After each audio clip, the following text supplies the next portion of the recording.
Thank you for inviting me to this important feminist forum in Malmö.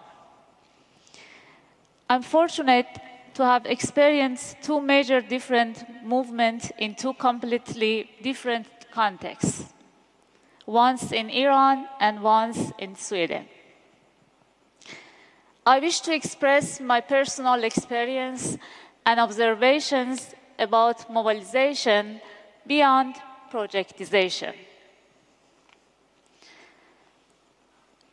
A basic building part of a feministic movement is to being a change agent. Therefore, the project framework must be a facilitator and not a constant obstacle. The project framework is the vehicle that the movement utilizes in the process of mobilization. But nowadays, the mobilization is often set aside in favor of a projectization itself. A timetable,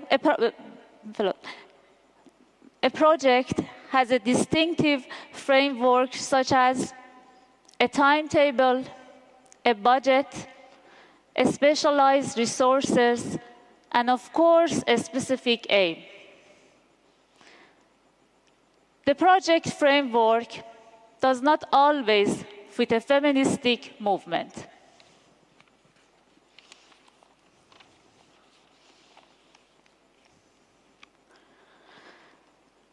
When dealing with feministic movements, the aim is to change.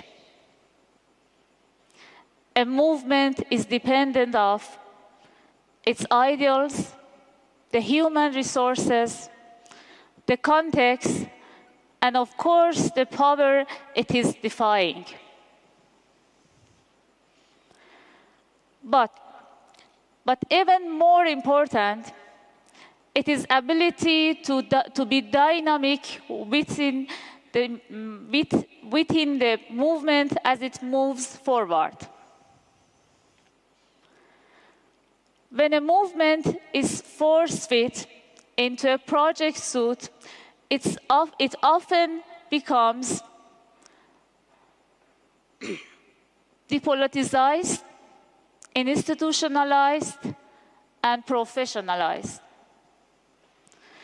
That is to say that the movement becomes a tool of the project.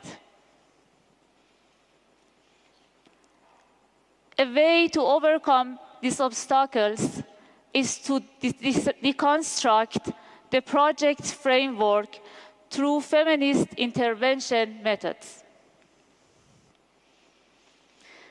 One of the deconstruction methods is to emphasize the process over the project outcome. Instead of having specialized forces from the beginning, a movement acknowledges the unheard and unseen energies found within. The process allows to hear and to see new energies that shape the movement. The movement gets strong by the energy added along the way. In this process, the individualized project form is then transferred to a collective and including action, a grassroots action that involves the society it aims to change.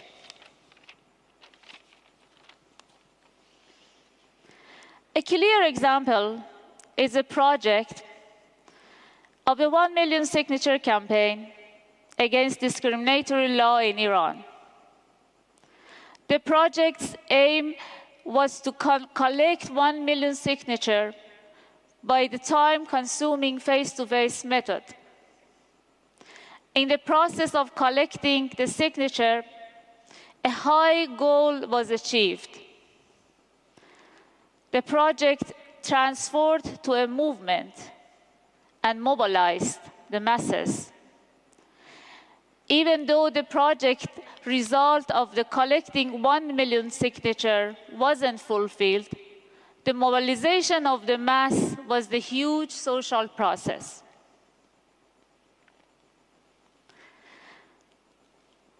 My other example in the project is the project of 100 years immigrant women's life and work in Malmö. The project's aim was to collect, archive, and display the life stories of immigrant women. With dynamic social forces, different platforms, and diversified communication techniques, it has until now achieved huge participatory public engagement.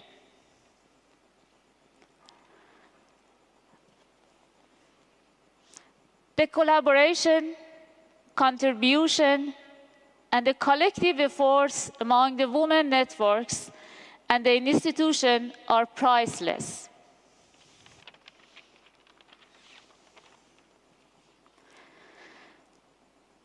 A delicate and much debated matter is the economics and funding resources.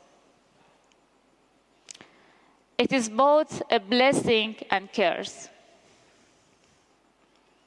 Blessed when a movement is economically funded and thus remains truthful to its core values.